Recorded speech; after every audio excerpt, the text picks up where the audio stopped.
In the previous video, I was talking about perfect symmetry and the importance of free will in order to keep two perfectly symmetrical universes and predictable universes from touching and canceling each other out.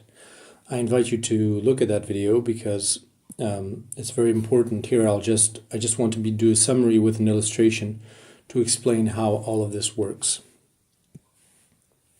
So just a very quick recap. God source has two main aspects, which you can exemplify as yin and yang.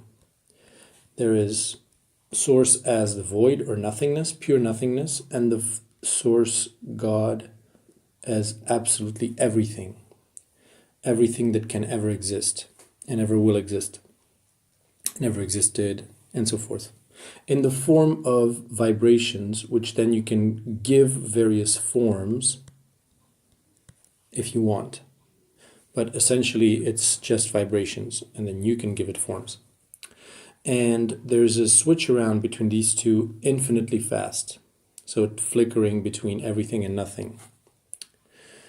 In order to have a sort of stable reality as the one that we enjoy, there is a need for free will, and free will acts as this kind of a scrambling algorithm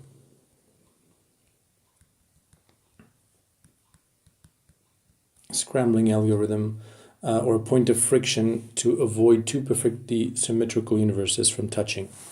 And I'll illustrate this with audio, sound, because ultimately, since everything is a vibration, it's the best way to illustrate this. Just basically keep in mind that if this is infinite, in infinity, for every wave, there is a wave of opposite phase. That's what they call it. And when you superimpose those two waves, you get nothing. Hence, the fact that that God source oscillates between everything and nothing infinitely fast. Now, here I have two audio files which are perfectly, exactly the same. Let's look at the video and listen to this.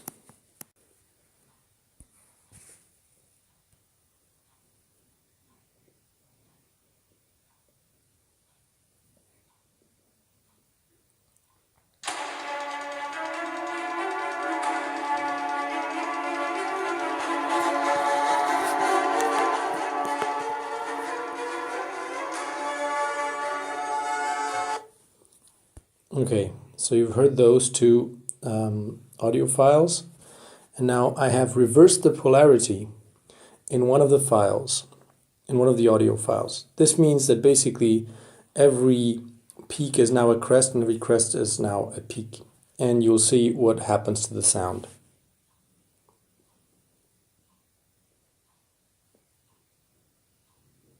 Nothing.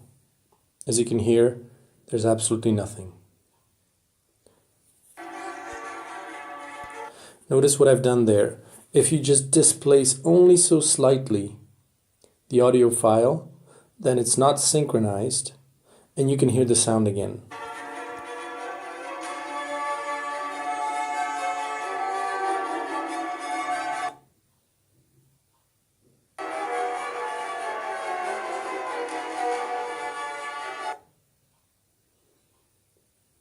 See here, I'm going to show that basically if you really look at the file, you can notice that every wave meets its opposite wave at every single point, which means it reverts back to nothing or zero or void.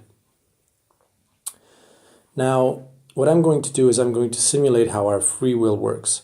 There are two effects that I've assigned to each of these files, and there are two buttons. They're called cut buttons. I assigned them to a hardware control, and I'll manipulate them.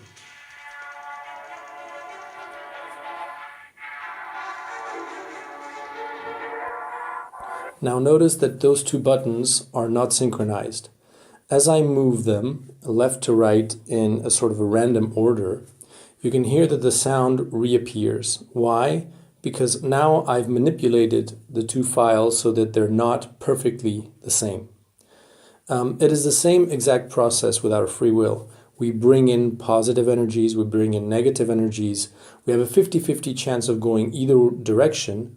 And this means that thanks to this, you get a sort of a continued existence, and you escape this infinite flickering between nothing and everything.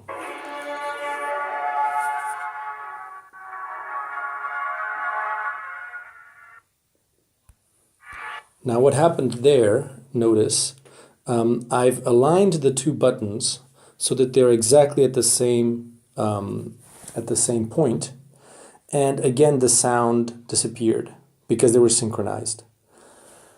And this is basically what happens when you get these logic layers that I was talking about in the universe that are predictable, that sort of understand themselves, that reverse engineer themselves, that are 100% conscious of what they are, such as atoms, molecules, even living cells.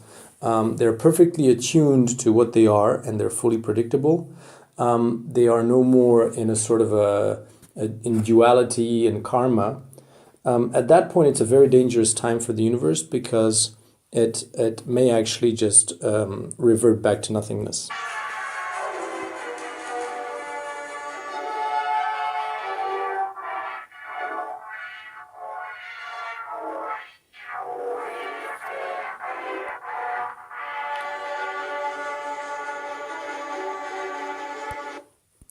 So I hope that was clear.